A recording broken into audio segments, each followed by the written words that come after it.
The Chicago Bears have finally released their unofficial depth chart heading into Week 1 against the Minnesota Vikings. And while we're still a few days away from Monday Night Football at Soldier Field, there's already plenty to digest. When these depth charts drop, even the unofficial label can't stop fans and analysts from diving in headfirst, trying to decipher what it all really means for the team moving forward. And right off the bat, there are a handful of storylines that jump off the page, some exciting, some disappointing, and some that might be a bit concerning if you're thinking long-term. Let's start with what could be one of the more frustrating developments, the early status of the second-round rookies. When a team walks away from the NFL draft with 3 picks in the second round, there's an expectation, fair or not, that those players are going to be immediate contributors. You don't necessarily need them to be superstars from day one, but you certainly hope that by the time Week 1 rolls around, at least 1 or 2 of them are pushing for starting roles. That's just not the case here. Luther Burden, the wide receiver taken with one of those valuable second-round selections, is currently slotted in as the 5th receiver on the depth chart.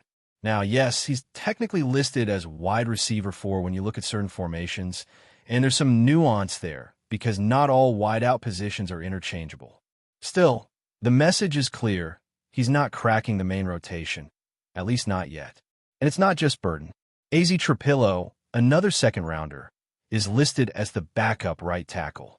That's not shocking. We've known for a couple of weeks that he was trailing in the position battle, but it's still disappointing if you had any hope of him locking down a starting role.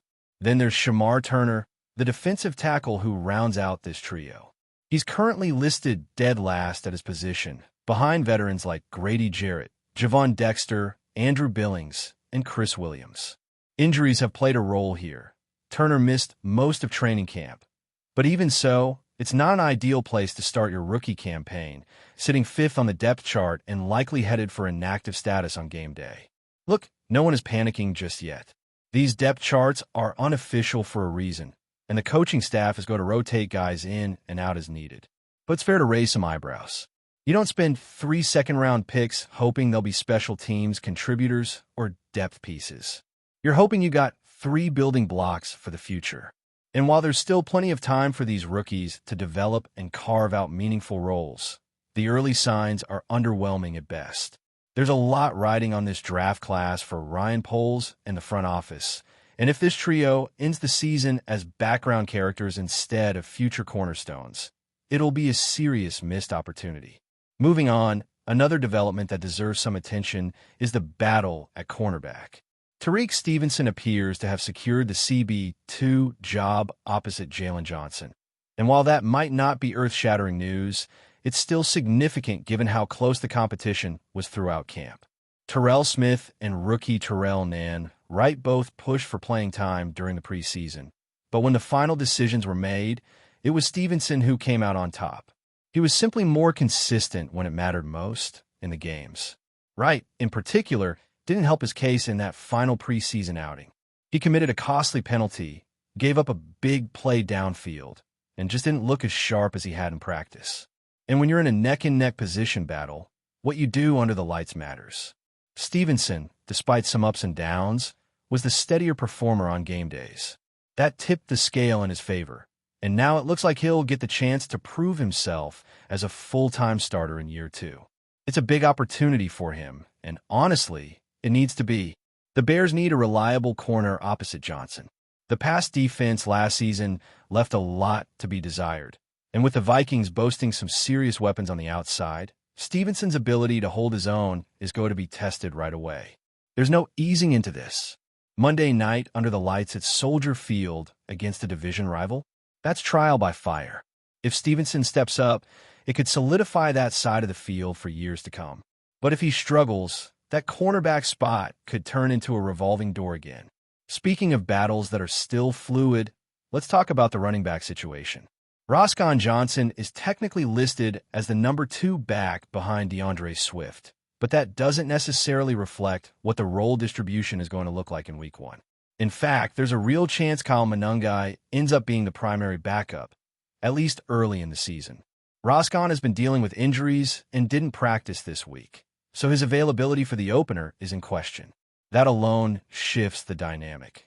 But even if both backs were fully healthy, their roles would likely be very different.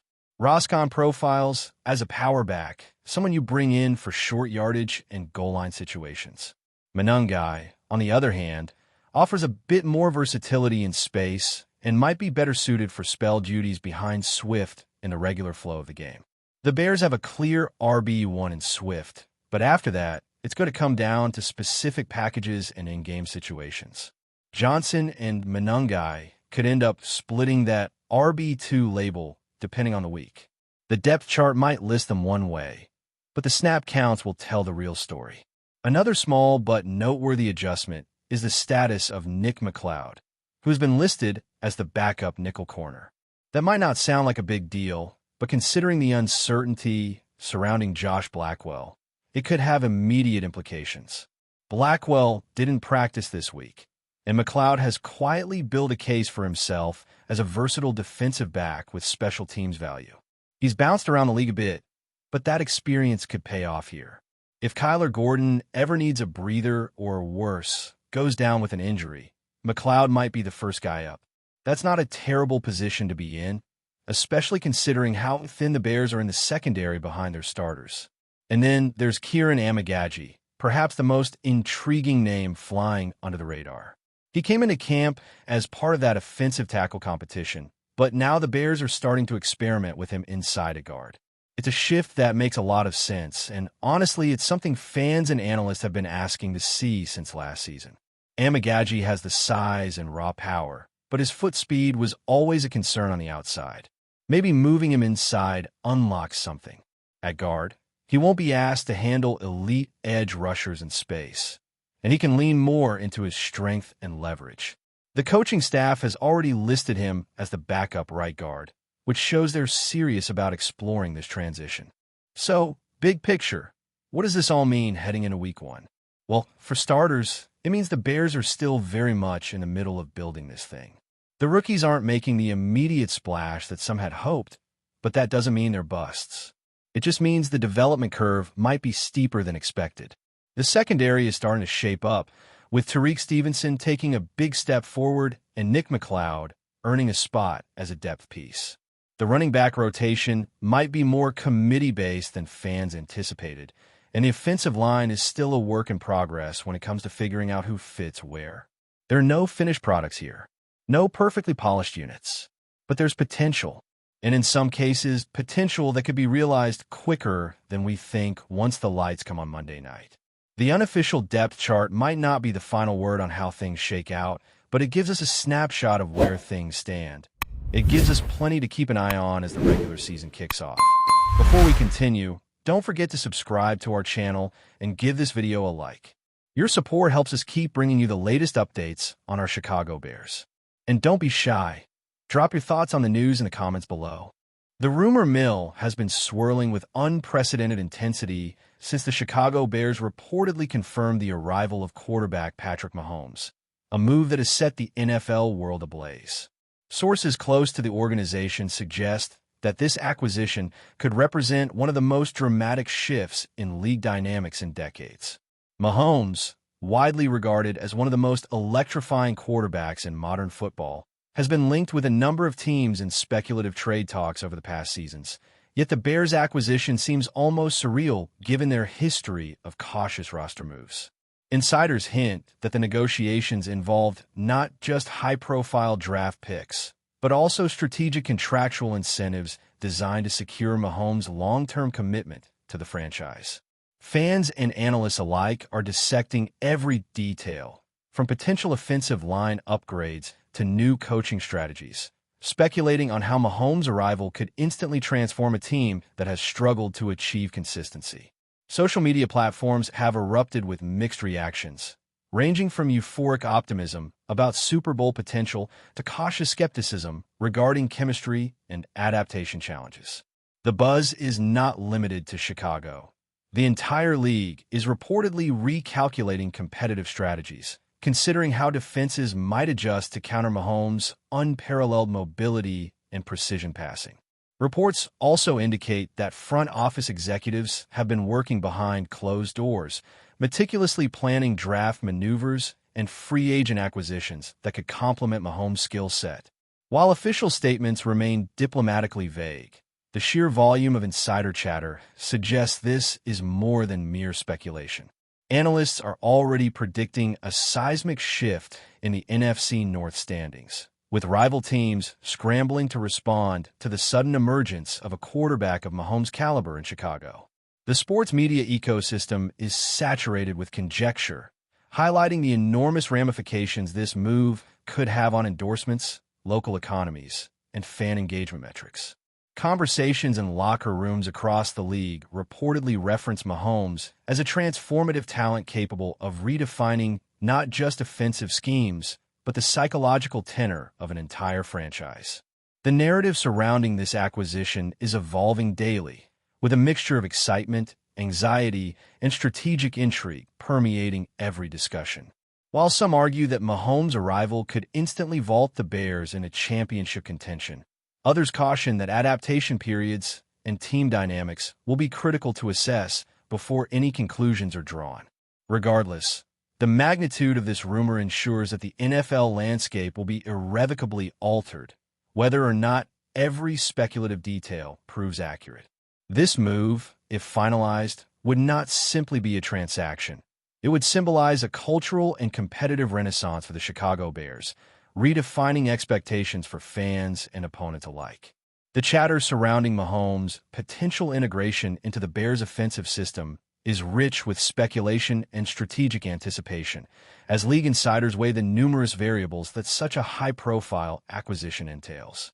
Mahomes, whose career has been marked by unprecedented statistical achievements and highlight reel performances, is expected to bring not only elite athleticism, but also a level of leadership and poise rarely seen at the quarterback position. According to sources close to the matter, the Bears' coaching staff has reportedly begun preliminary planning on how to adapt defensive schemes to fully capitalize on Mahomes' unique skill set, emphasizing a dynamic blend of deep passes, option plays, and rapid tempo strategies. Analysts are debating how Mahomes' presence might influence the development of younger players, particularly wide receivers and tight ends, who could benefit from exposure to his on-field decision-making and pre-snap reading abilities. Additionally, defensive coordinators across the league are reportedly reassessing their approaches, anticipating Mahomes' mobility and improvisational talent that have historically challenged even the most disciplined defenses. Fans, meanwhile, are flooding social media with speculative lineups, jersey designs, and hypothetical season outcomes, often juxtaposing hope with concern about team chemistry and salary cap implications. There is particular interest in how Mahomes might influence the Bears' drafting priorities, with speculation that first-round picks could be strategically allocated to bolster pass protection and enhance receiving core depth. Conversations among NFL commentators suggest that this move could spark a broader trend in the league, prompting other franchises to consider bold, high-risk quarterback acquisitions to remain competitive. Sports talk shows are reportedly dedicating significant airtime to dissecting potential playbook adjustments, imagining innovative offensive packages that could emerge with Mahomes at the helm. Market analysts are predicting a spike in merchandise sales, ticket demand, and sponsorship opportunities, reflecting the tangible business impact of acquiring a superstar of Mahomes' stature. Rumors indicate that private meetings between Mahomes and Bears executives have emphasized a collaborative vision, aiming to align individual brilliance with team cohesion. There is also conjecture regarding potential positional shifts, creative schemes, and accelerated training programs designed to ensure that Mahomes' transition is as seamless as possible. Media insiders suggest that this acquisition could redefine the perception of the Bears franchise nationally, transforming a historically middling team into a marquee contender overnight. The narrative is building steadily, fueled by every hint of insider information, leaving fans, analysts, and competitors alike to speculate on the full scope of Mahomes' potential impact. This swirling vortex of rumors underscores the intensity of anticipation and the transformative possibilities that accompany such a landmark acquisition, promising a new era of excitement, scrutiny, and high-stakes football in Chicago. Whispers within league circles suggest that Patrick Mahomes' arrival in Chicago could have. That's it for this update. If you enjoyed the video and want to stay updated with exclusive news about our Chicago Bears, be sure to subscribe to our channel and hit that like button. We can't wait to hear your thoughts in the comments. See you in the next video.